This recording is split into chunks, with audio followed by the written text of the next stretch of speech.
Welcome everyone to another episode of Just Saying Football with Jack and Sean. I'm your host Sean Gale, along with my partner Jack and Nicholas. We're here to bring you news, notes, weekly updates, and game analysis of your favorite teams from around the league. Now I have the chance, go check out our website justsayingfootball.com and follow us on Instagram at Just Saying No G WJS for article and video updates. Week 5 is upon us, Jack. We kick it off with Thursday night football. NFC West showdown yet again. So many NFC West showdowns. We have the LA Rams heading to Seattle, taking on the Seahawks. What are your thoughts on this one, bud? Yeah, 54-point over under in this one. So definitely going to be expecting a high scoring Thursday. Last week we got a close game.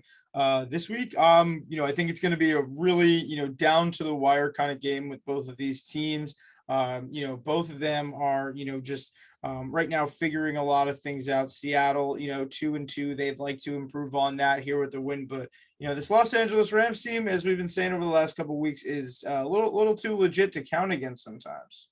No, they absolutely are. I mean, they hit a little bit of a wall last week. That Cardinals defense really stepped up when it mattered the most and slowed them down. You could just see drive after drive not finishing in the end zone like they had been the 3 weeks previous. The Seahawks defense, though, a little bit easier than the Cardinals defense, not as strong. But that being said, last week against the 49ers played fantastic.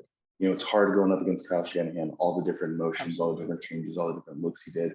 And there they were, and they got the win out in San Francisco. And now they're coming back to a home game, defending the home turf against the Rams coming off a loss. But all that being said, the Rams are 3-1, just lost to the Cardinals, who are 4-0.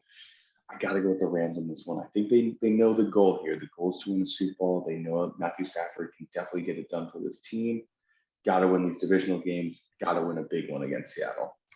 Yeah, and the Rams secondary has been, incredibly locked down this year. Most of their secondary is leading their defensive tackles. Taylor Rapp killing it right now, leading the team with 35 total tackles. Jordan Fuller's back there, Darius Williams, and then Jalen Ramsey, he's going to be matching up with, probably DK Metcalf in this one. I'm comfortable with the Seahawks offense against, the against, a weaker defense. But the secondary here is the real issue for me. We saw what happened last week. San Francisco's offense was able to start to figure them out on defense, as well as their defense was able to shut down Russ. I think Los Angeles defense right now, even though, them and Seattle are both 18th and 19th when it comes to giving up points, I don't know. It's tough because I do also like, Cooper Kupp and Robert Woods in this matchup, and Stafford more than I like Russell Wilson. Yeah, I know what you mean. I mean, we're definitely going with two very high-powered offenses in this one for sure. Both of them can put up points. What I think is really going to come down to is who makes that one or two stops, forces the punt. Not necessarily getting an interception, but who forces the field goal, who forces the punt. Those are going to be the crucial moments in this game to allow the other team then to go after it. And what I see that just happening is I see the Seahawks punting it once or twice, and then that's where the Rams really get to take advantage. Their team is very balanced. Darrell Henderson is now fully back and healthy. Looked great last week for them. But the only thing I do really want to see a lot more of is I want to see more Robert Woods. He's not really been used in this offense throughout the entire season. We actually saw more Van Jefferson last week than Robert Woods. And yes, Cooper Kupp's amazing. Like you said, he's doing great. Love the season he's having.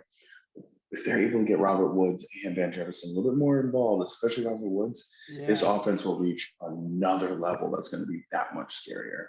Yeah, so the Rams definitely, I think, are, favored even in Seattle this week. It's a tough one, betting against a Russell Wilson that, has a 16 touchdown to 0 interception ratio right now. But, we see how good Russ is in, September every year. And then there is that October stretch. I think it starts here with the Rams on a short week. I'm definitely going with the Rams. I think their defense 100%. Is a little bit better. Like I said, even though they've been scoring the same amount, they have been both going up against some really high-powered teams. I think by the end of the season, both of these, teams, when you look at the defense, the Rams have a top 10, top 5 potential defense for the rest of the season. And Matthew Stafford is, definitely a dark horse MVP. MVP candidate, yeah, for sure. But that's all the time they have. They go from listening, they go for tuning in, and NFC West is going to be a bloodbath as the season continues. Okay, you just had we had 2 games on Sunday in the afternoon last week, and now we get Thursday night football. So these are the matchups you got to pay attention to going on. Definitely, yeah. Highest competitive, division. Definitely, 3 wild card spots in the NFC. Definitely, all these teams are gunning for both that and the playoff spot. Yeah, absolutely. But Thank you for tuning in. Thank you for listening. Yeah, thank you all for tuning in. Check out Thursday Night Football. Going to be a great one this week. Check us out, justsayingfootball.com. Just Saying Football on YouTube if you want to check out any of our videos, and Just Saying No GWJS on Instagram for all the video article updates. Thank you for listening. Thank you.